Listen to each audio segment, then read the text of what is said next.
Bienvenue à la buanderie Rôliste. Oh, on sac ça dans la bouche, ça sent fort. Deux, trois bouchons de savon, de l'assoupissant, ouais donc, à l'eau chaude. Oh, ça se fait une goutte d'heure, c'est dégueulasse. Vincent. Ça sent bon la lessive. Bonjour la communauté de coups critiques, ici Steven Slab et bienvenue à Vin Sale, le podcast où les rôlistes peuvent laver leur linge sale et nous on sort les produits nettoyants pour les aider, on lit vos confessions, on trouve les tâches et on lance un cycle de lavage pour vous retourner ça le plus brillant possible. Aujourd'hui, je serai votre nettoyeur animateur pour cette brassée. Je suis accompagné de mes deux personnes expertes rôlistes certifiées par la buanderie Vin Sale. Pépé et Frédéric Robinen d'Epic Fumbles. Messieurs, je vous lance tout de suite ma petite question du jour. Quelle est votre routine juste avant de jouer votre partie de jeu de rôle? Avez-vous une petite routine, quelque chose que vous préparez, une petite boisson, une petite collation? Qu'est-ce que vous faites juste avant là, d'embarquer, de savoir que vous allez jouer au jeu de rôle? De mon côté, c'est... en fait, je performe under pressure étant TDA. Fait que souvent, la demi-heure avant ma game, ça me met dans le mood parce que j'ai pas le choix. Souvent, je fais la map de ma partie. Je suis un DM qui joue avec des maps au niveau tactique à D&D. Fait que souvent, dans la demi-heure que j'ai développé un sacré talent pour faire une map de D&D en 30 minutes avec Incarnate. Très bon, que je suggère d'ailleurs. Mais ouais, non, moi c'est faire ma map parce que ça me met dans le mood de ce qui s'en vient aussi. Cool. Merci Fred. Toi, Pépé? Très cool. Je peux-tu juste faire une parenthèse? Ben, vas-y. Je suis tout le temps impressionné. Fallait que je le dise, je voulais le dire à l'épisode précédent, j'ai comme pas eu l'occasion, mais je trouve vraiment que Fred a comme le réflexe de quelqu'un qui est bon sur comme des... Ça paraît qu'il a fait beaucoup de Twitch et des trucs comme ça parce que il est tout le temps comme en action devant la caméra. T'sais, il fait comme des mouvements de main, tout ça. T'sais, il va comme tout le temps faire des petits mouvements. Pendant que moi, je suis comme super statique. Là, je suis genre comme... Je bouge pas, puis il est genre comme... Oui. Ouais, mais l'épisode d'avant, ce qui était drôle, c'était justement que les deux, on était comme... Ouais, comme ça, mais non, mais je parle tout le temps au quotidien, que ce soit là, que ce soit pendant le rocher noir, t'es tout le temps comme en mouvement. Et moi, je trouve ça tellement cool, pendant que moi, je suis genre comme le gars le plus... là, je suis une statue, là. J'ai pas le réflexe pantoute de bouger. Fait que... m'inspire de Travis Willingham de Critical Role, qu'à chaque fois, il est comme genre « Welcome to Critical Role », puis il est comme genre « dans le fond, en arrière. » C'est vrai, c'est vrai. C'est le meilleur hype. Fait que pour cet épisode-là, je vais essayer de me forcer puis de faire des mouvements de main tout le temps. Bon, pour ceux qui sont à l'audio, vous viendrez écouter la vidéo pour celle-là, voir Pépé en action. Il va être essoufflé tout le long de l'épisode. Ben, je vais pas faire ça, là, mais pour répondre à ta question, Steven, c'est un peu... tu ferais et puis fais sa map. Moi, mettons, tu me dis combien de temps avant? Là? Genre une demi-heure, une heure? Ouais, une demi-heure. Maximum une demi-heure. Une demi-heure. C'est un oiseau légendaire de Pokémon, ça? C'est exactement le quatrième oiseau légendaire, mais Pépé répond à la question. Une demi-heure, ben, je me fais un café, je vais aux toilettes, je fais comme toute l'espèce de petit nécessaire de vie avant de commencer à jouer. Là, je suis pas de genre comme, je veux pas comme me faire un tapis de yoga à terre ou tout ça, là. Je suis bien classique, là. Je vais comme, très simple. Pépé bourre du brun, puis il lâche du brun. C'est tout ça. J'étais un homme simple, là. Ça, tu vas me couper son montage. C'est dégueulasse comme call, hein. Mais, je suis bien simple, là. Fait que j'ai ma petite vie de hobbit, là. Je suis pas du tout quelqu'un de complexe, là. Fait que... Tu vois pas, ça peut être ça aussi, là. Oui. J'ai pas une petite shrine, là, de genre Matthew Mercer caché quelque part dans mon garde-robe, comme dans les épisodes de Hey Arnold, là, avec la fille, là, qui avait comme une statue de Hey Arnold faite en gomme dans son garde-robe, là. Je suis pas de genre à avoir ce genre de show. Oui. Je suis pas de genre à avoir ça pendant tout, là. Je suis pas de genre à prier comme les dieux pour avoir une bonne partie, là. Je fais comme juste mes petites affaires, pis c'est tout, là. Y a pas de stress. Intéressant. Puis toi, c'est important. Ça peut être juste ça. Moi, c'est quand même assez simple aussi. Je dirais que là, dernièrement, je me suis rendu compte que je suis quelqu'un qui, c'est souvent joue le soir, en fin de soirée. Puis je suis quelqu'un qui aime beaucoup, j'aime ça boire un petit verre, boire un petit quelque chose, une petite boisson alcoolisée. Souvent, je suis un grand amateur de bière depuis toujours. Et puis là, souvent, j'allais me chercher une bière. Puis avec le temps, je me rendais compte que ça me donnait envie d'aller aux toilettes, tu sais, comme dans le feu de l'action. Puis tu sais, moi, je suis pas du genre à vouloir prendre des pauses tant que ça, surtout dans la narration, au niveau narratif, des fois, c'est pas le bon moment, tu sais. Fait que là, je me suis rendu compte qu'avec le temps, je me fais un petit old fashion, un petit whisky, un petit amérisant dedans. Mais, non, mais de quoi? Mais la raison est que c'est quelque chose que je sirote, tu sais, juste un peu, pour éviter d'avoir envie d'aller aux toilettes. Tu sais, c'est stupide, là, c'est super de base.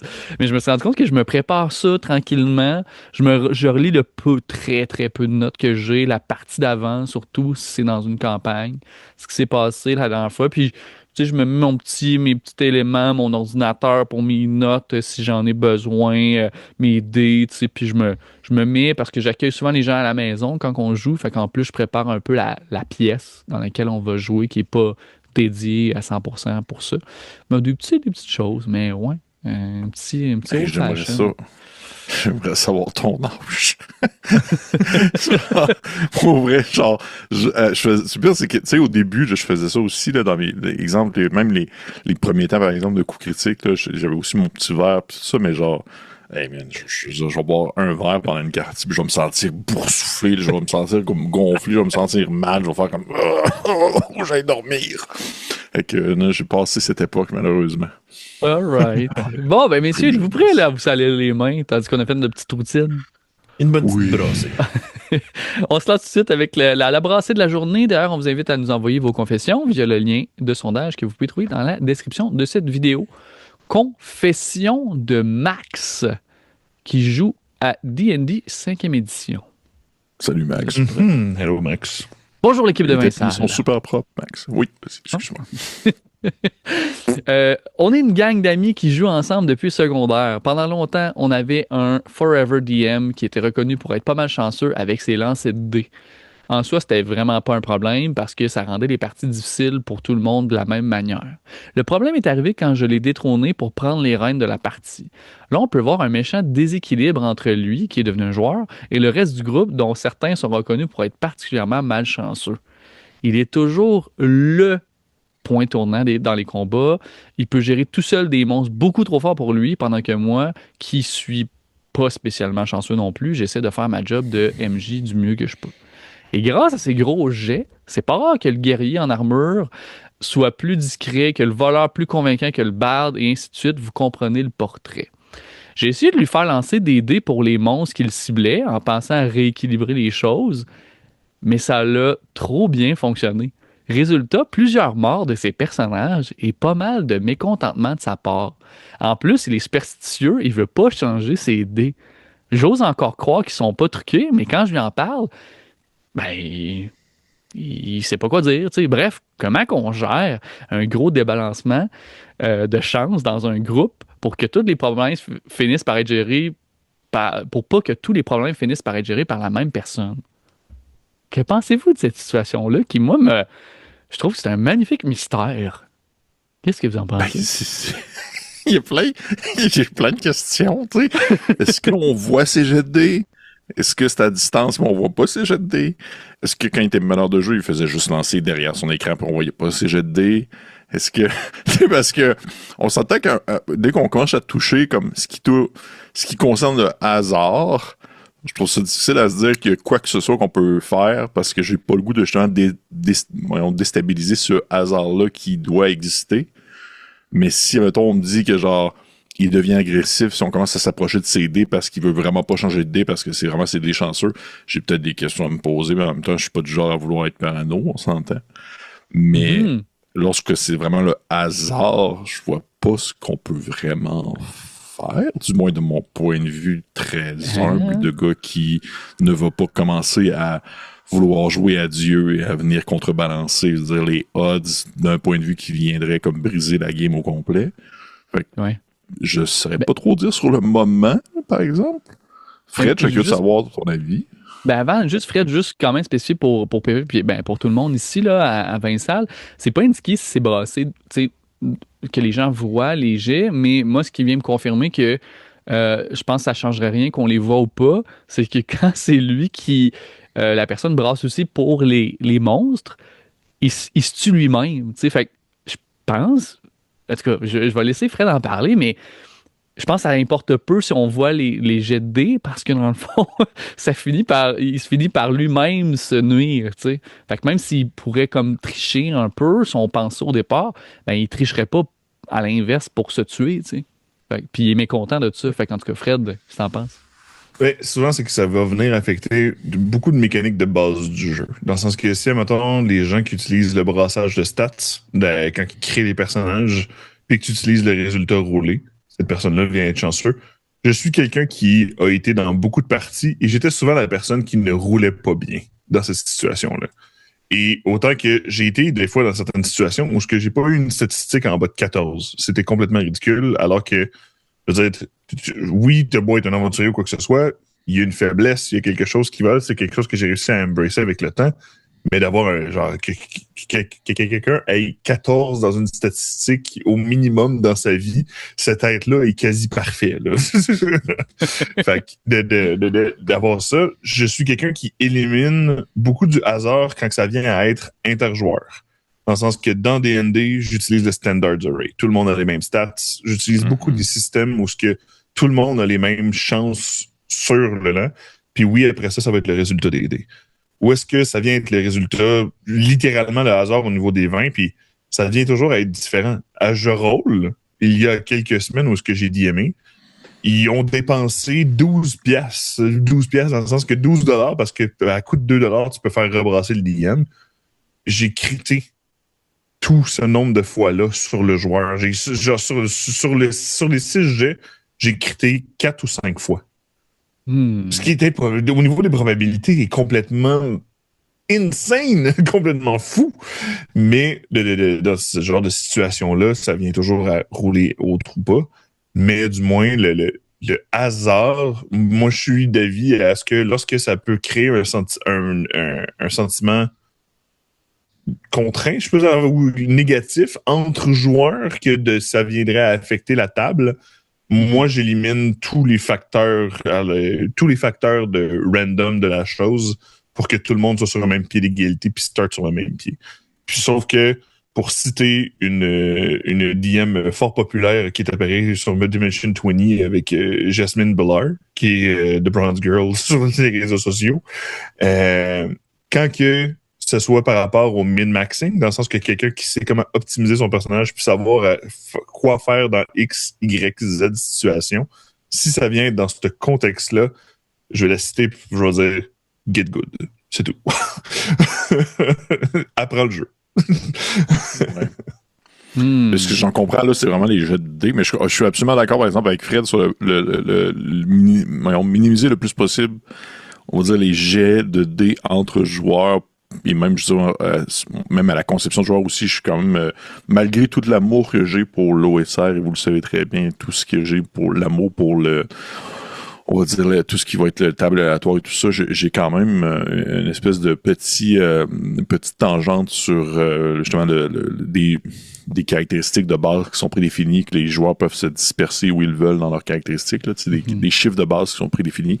C'est le genre de choses que j'apprécie beaucoup parce que surtout si c'est pour te suivre sur le long terme.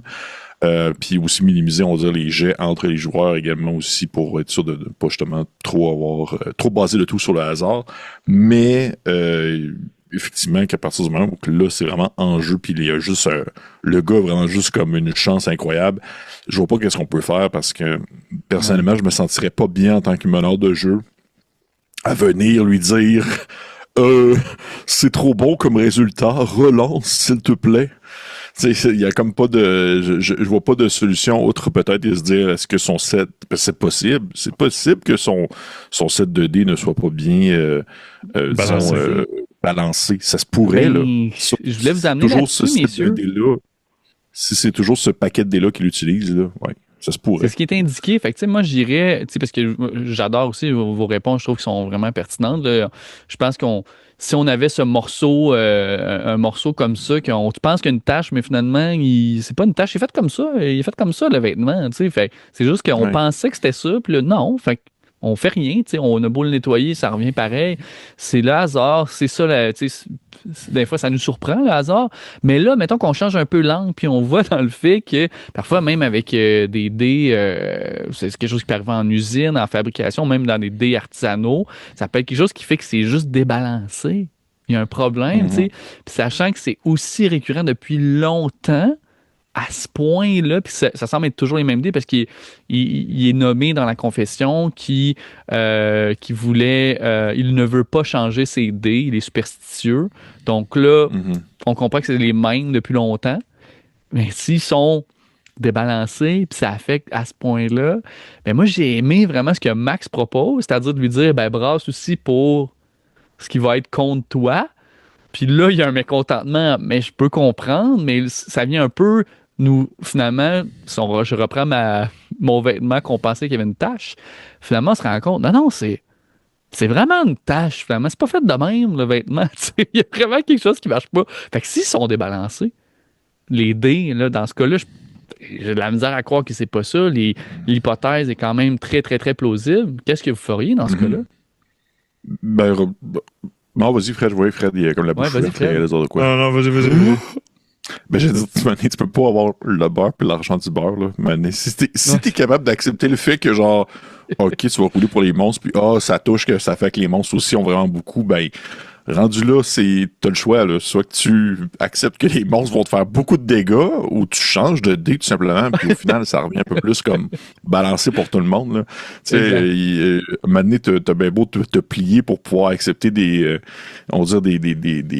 contraintes de la part de tes joueurs ou tes joueuses, mais je dirais à un certain point. C'est aussi le questionnement, il a pas été mentionné dans la confession si les gens autour de la table trouvaient ça frustrant. Non, et au départ, quand il était maître de jeu, ce ne l'était pas. Tout le monde savait que c'était plus difficile, tu sais, ça rendait la partie difficile pour tout le monde de la même manière, c'est ce qui est indiqué. Puis là, c'est lui que ça semble plutôt frustré, sachant qu'il brasse maintenant pour les deux, tu sais. Non, je suis frustré, je lance trop bon, tu sais. OK, Fred, qu'est-ce que t'en penses? Change de dé, ouais. Je veux dire, quand c'est rendu avec des dés, puis à un moment donné, je veux dire, la personne, il y a un certain niveau de maturité que quelqu'un doit avoir quand tu viens dans cette situation-là, justement, comme Pépé dit, t'acceptes de genre de sacrer des volets puis de te faire sacrer des volets. Ou de se mélanger dans le pire des cas, si ça vient à être un peu si gros point de tension, achetez-y des dés. Là. Je veux dire, il y en a à 8$, il y en a sur Temu, Amazon, whatever. Achetez-y des dés qu'il n'y aura pas à faire l'achat ou whatever, c'est la superstition. Ça va rester CD, mais que, je veux dire, à un moment donné, comme genre, ça en revient. Je comprends le côté superstitieux puis de vouloir regarder ça, mais à un moment donné, là, je veux dire, tu y crois plus au Père Noël, là. Non, c'est ça. Mais il y a aussi le point où effectivement. Sauf si c'est le Père Noël qui t'a donné l'idée, par exemple, là, tu y crois encore. Mais le point étant aussi, tu sais, qu'est-ce qui cause ces superstitions-là? Est-ce qu'il est superstitieux parce que vraiment, les dés sont tout le temps bons? Parce que si c'est le cas, ben au final, c'est putain de superstition, ou du moins, c'est putain une superstition positive parce que tu te fais sacrer des volets par tes propres dés. Fait que je pense qu'il y a aussi peut-être l'astuce de trouver d'autres dés, comme dit Fred, il achetait un set de dés et de trouver une instance particulière à ce set, un set de dés qui est fait à partir, on va dire, je sais pas, peu importe quel type de pierre précieuse, ou de métal ou de pierre précieuse qui doit valoir, qui vient influencer la chance ou même apporter du bonheur dans la vie de ceux qui les lancent. Un point, si t'es superstitieux sur ton set de dés, tu vas peut-être être superstitieux pour autre chose en lien avec des dés qui sont faits d'un matériau précis. Je pense qu'il y aurait peut-être une solution à ce niveau-là, mais sinon, comme dit Fred, maintenant, là, c'est ça, tu crois plus. Là, Mais oui. Je pense que le petit conseil assouplissant du jour, si tu te rends compte que ton ami a un vêtement taché, puis que ça fait des années qu'il le porte, puis à un moment donné, la tache met à se répandre, ça sent, il veut pas le mettre. À un moment donné, c'est comme, offrez-y un nouveau chandail, une nouvelle pièce de vêtement, puis faites ça comme une célébration de là, il est temps que tu les mettes de côté, fais-leur prendre la retraite. Il y a quelque chose qui va pas, surtout si c'est même lui-même c'est lui aussi qui a le mécontentement. Fait que j'aime ça, l'idée que vous proposez, messieurs, de se ramasser en gang puis faire un petit cadeau, un petit quelque chose, on y trouve. Si jamais on veut être sûr qu'être en gang, on vit ça. Peut-être créer un petit rituel autour des familles. Ouais, une cérémonie, là, genre. Une cérémonie de retraite, oui. là. Ou de sacrifice. Ou de. Oui, ou tu sais, des nouveautés, là, tu dis, hey, ces dés-là, je les ai trouvés dans un genre cratère fumant. Je sais pas qu'est-ce qui s'est passé. C'est cette dés-là là-dedans, je t'y donne, et voilà, tu sais. Wow. Quelque chose de magique. Merci. On ose. C'est comme ça, des fois, la buanderie Rollis Vinsal, là, on sort des idées qui n'ont pas de bon sens. C'est tout pour aujourd'hui. On vous invite à aimer, à commenter. Qu'est-ce que vous auriez fait, vous? Qu'est-ce qu'on fait quoi avec ça? Aidez-nous. Aidez-nous. N'hésitez pas aussi à partager, vous abonner à la chaîne YouTube de Critique, notre Patreon aussi, pour rester au courant des dernières nouvelles. D'ailleurs, nos membres Patreon ont toujours une semaine avant tout le monde les épisodes disponibles et plein de petites exclusivités. On vous invite aussi à nous faire parvenir vos confessions via le sondage disponible en commentaire de cette vidéo. La prochaine brassée pourrait bien être la vôtre. Merci à mes deux experts en échouage rôlistes, Pépé et Fred d'Epic Fumble. N'hésitez pas à aller fouiner. Les liens sont dans la description de cette vidéo-là pour savoir qu'est-ce qu'Epic Fumble, qu'est-ce qu'il peut venir faire ce beau Fred chez vous ou en entreprise. On se retrouve au prochain cycle. Et rappelez-vous de privilégier le lavage à l'eau froide pour être le plus éco-responsable possible.